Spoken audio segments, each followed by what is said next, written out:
Mirror, mirror on the wall, who's the fairest of them all? Hello, and welcome to another episode of Cornucopia of Tales and Tellers. My name is Alan, and Simona, your name is?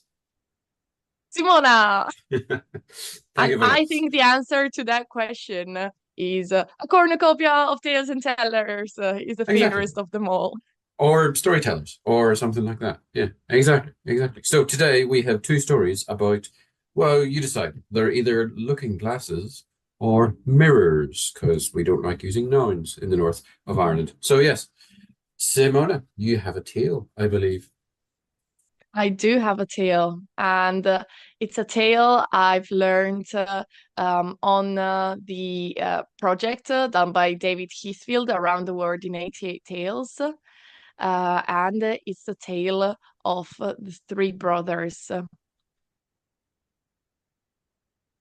Long, long ago, there lived three brothers who had a big, big problem. They were all in love with the same girl, and they kept asking her, "Who do you want to marry? Who do you want to marry?" She couldn't decide. She liked all of them. Well, maybe she should have chosen another one, but she was set on them. She knew that she wanted to marry one of them. They were all so kind and generous. And so her father thought of a solution. She gave each of the three a bag of coins, and she told them, "Go and buy the best present you can find. The one with the best present will marry my daughter." And so the three went on their way. And they walked until they reached a place where the street divided in three. So they said, "Well, there are three ways. Each of us is going in a different direction, and then we'll meet here in 3 days' time." They said goodbyes, and the first brother took the road on the right. He walked, and he came to a place where there was a big market. He looked around for the best present he could find. No, this this doesn't do. This is not good enough. And this, no. Then he came to a stall that sold cards. Oh, I like cards. He thought I could buy a cart for my girl. So he asked the man, "What is the best cart that you have? You know, I want to marry the girl I love. Do you have a cart good enough for her?" And the seller thought and thought and thought. And then he said, "Yes, come with me. I've got the perfect present for you." And he showed him an old cart. "What? These old carts? Are you sure? Don't you have a one that is fancier than this one?" "Oh, no, no, no," said the seller. "This cart is magical. If you go on the cart and then you say, 'I want to go to this place,' well, in three, two, one, poof, the cart disappears and you arrive in that place." "Wow," said the brother, "this is perfect." And he paid for the cart, and then he went on his way with his magical cart. The second brother took the road on the left, and he walked, and he too came to a town where there was a big market. He looked to the right, he looked to the left, but he couldn't find anything good enough for the girl he loved. But then he stopped at a stall that sold mirrors. Wow, these mirrors are incredible. They're so beautiful. And so he asked the seller, "I have to make a gift for the girl I love. I have to give her the best thing that you have. What's the best mirror that you have?"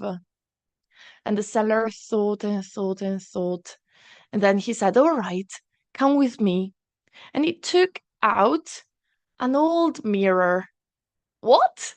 That mirror, but it's an old mirror. It's not as beautiful as the others. I'd like a mirror with gems and precious stones. No, no, no, said the seller. This mirror, yes, it looks old, but it's a magical mirror. Whenever you say, "Oh, mirror, mirror, I want to see this," in 3, 2, 1, the picture of what you want to see appears. Wow, said the second brother. Yes, yes, take it, thank you. And he paid for the mirror, and then he went on his way with his magical mirror.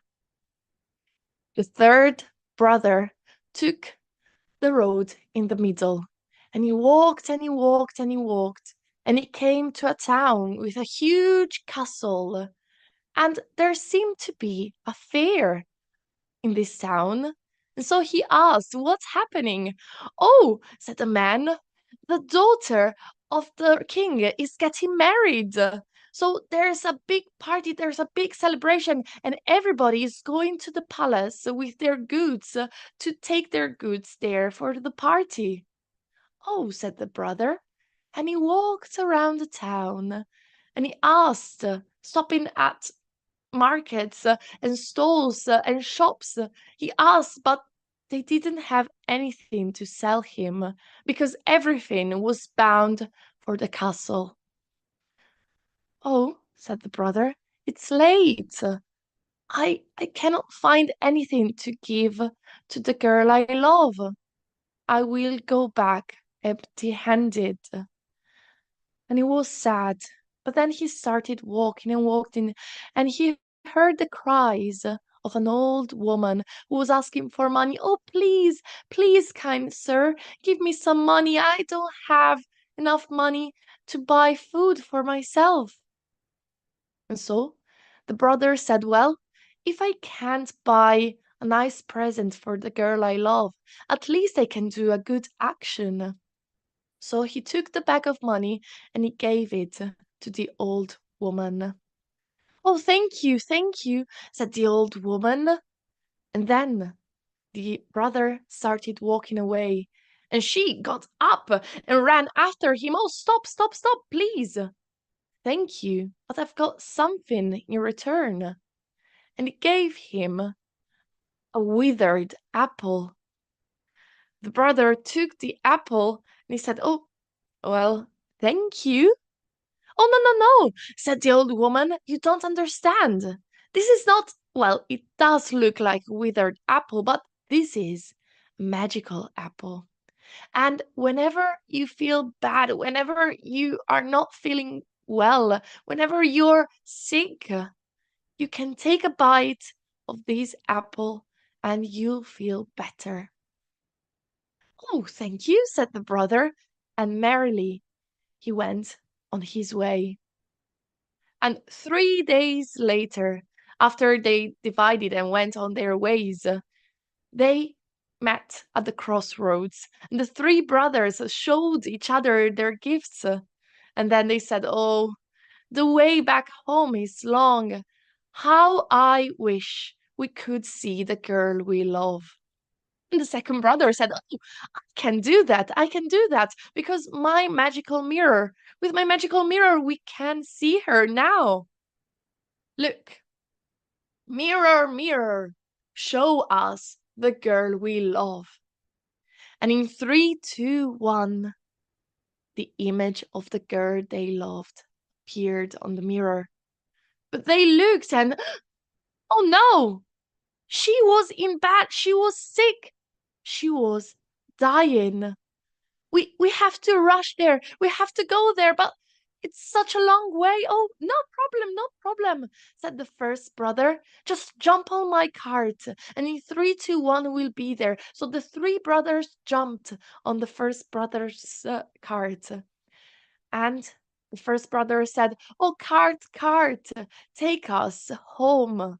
And in 3, 2, 1, poof, they disappeared and they arrived home. And they ran to the house of the girl they loved. And there she was lying on the bed, sick, dying. So the third brother took his apple and he placed it just close to the mouth of the girl they loved. Oh, please, please bite the apple. But she was too weak.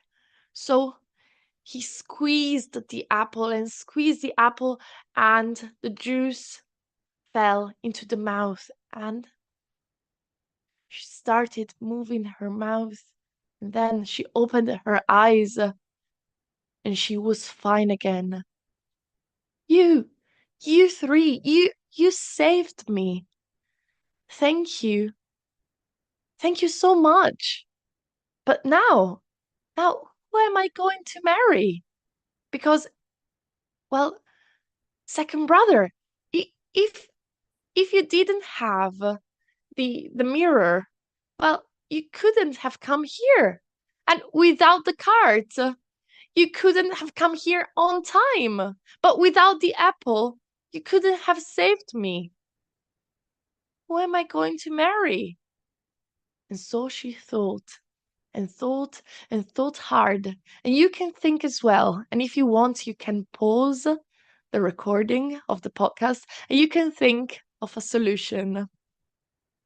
But now, 3, 2, 1, the girl decided. She turned to the first brother and she said, well, you, first brother, you still have your cart.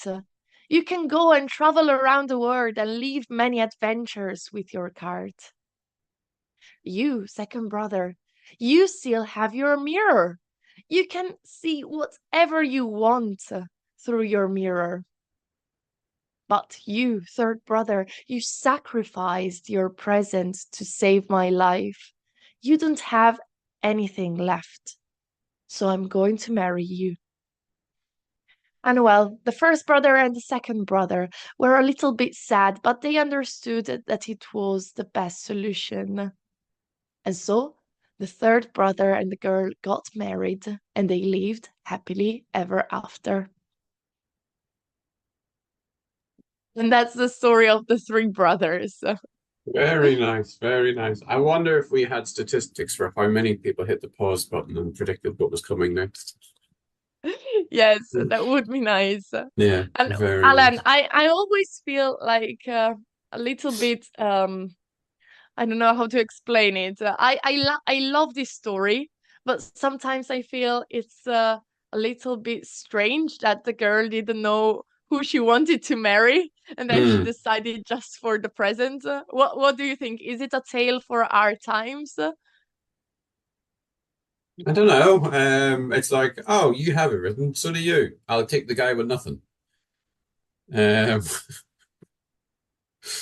so yeah, I'm pretty sure. I mean, it's a hard knock life if you have to decide between three people. So yeah, fair play. Yeah. But yeah, there we go. Well, that was a very good story. I like that. I like that. Really nice. And what's your story about mirrors? So Mirrors. mirrors, or as we say, kind of mirrors.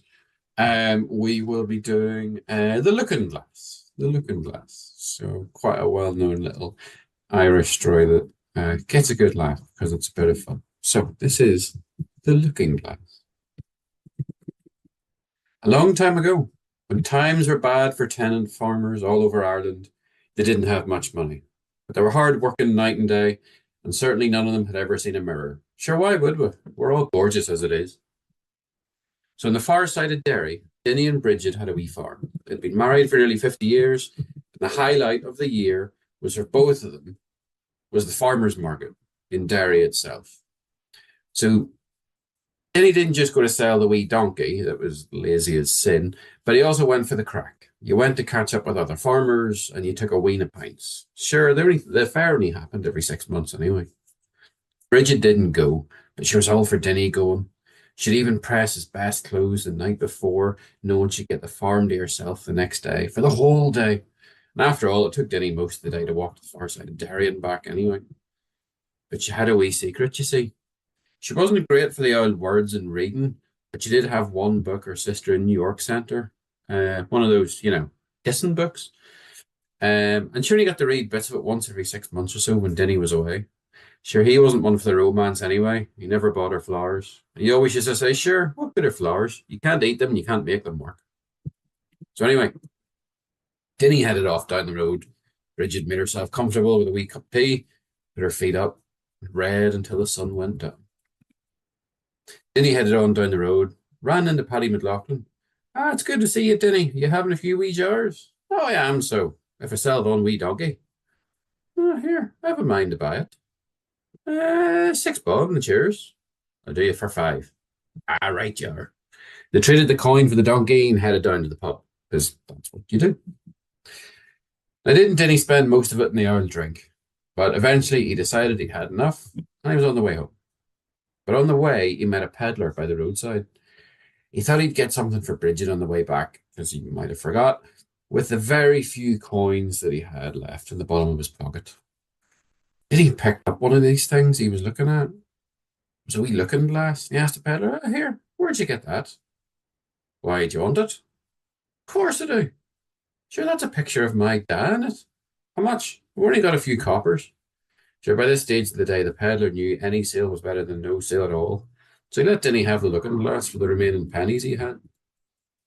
He headed home. He kept lifting out this looking glass from his pocket, eyeing it up and saying, sure, my dad was a fine looking one back in the day. When he got home, he headed off to bed. Bridget was out cold. But over the next few days, she could see him lifting this wee thing out of his pocket on the farm, smiling when he thought nobody was looking, and putting it back in his pocket. She was beginning to wonder what this was. One night, he was fast asleep. She got out of bed. She went down to the kitchen, looked around for his coke pot, wanted to see what this thing was. When she lifted it out, she opened the wee cover and had a look, and she let out a shriek. Oh, Holy Mary, Mother of God. Then he's carrying a picture of a woman around with him. That'd be grand, but she's the dirtiest, nastiest looking woman I've ever seen. She was disgusted and went to bed angry. Next day, they had breakfast, but she questioned him on it. What you doing with a picture of a woman in your pocket? Come on, sure, that's a picture of me dad in a wee glass. Don't be daft, you, Denny. I know what I saw. They argued for a bit, but didn't come to any conclusion. So after a while, he went out to the field. Bridget went to the local priest. Oh, Father, me heart's breaking. That blackguard of a man's going round with a picture of another woman in his pocket. Jesus, she's the worst hag of a woman you ever did see. He says, here, sure, look. We'll call over the house tonight. We'll have a cup of tea and we'll have a wee word. Don't you be worrying. So that night, priest, he calls over, a cup of tea and a wee chat. Then he brings up this picture conversation with Denny. Sure, what are you talking about, Father? That's a picture of me dad. Bridget shouts up. Sure, lift it out here. It's a picture of some hag you're after, and it's not me. Priest tries to calm them down because they get a wee bit angry between each other. Hold on here. Hold on. Show me the picture. Then he walks over, takes the looking glass out of his pocket, hands it to the priest. Priest comes right, has a look. And then he bursts out laughing, bawling with tears, laughing as loud as you could ever see a priest laugh. Well, aren't you two a pair of idiots? Are you not wise? Can you not see? That's the parish priest who was here before me. I love it. I just love this story, Alan. I learned it from you. I think when we Long, yeah, did it was, yeah. the second course Yeah. with David, and then I tell it every St. Patrick's Day when we have to my students. They love it. Nice. Yeah, it was So about 3 or funny. 4 years ago. I was in Sardinia the first time. I told that. So yeah, it would have been. Yeah, nice. So thank you for listening to our stories about mirrors or looking glasses. Or looking glasses, yeah. Or looking glasses. We hope you enjoyed, and we'll see you next time. Gura míle maith agad. Slán go fóill, everyone. Bye.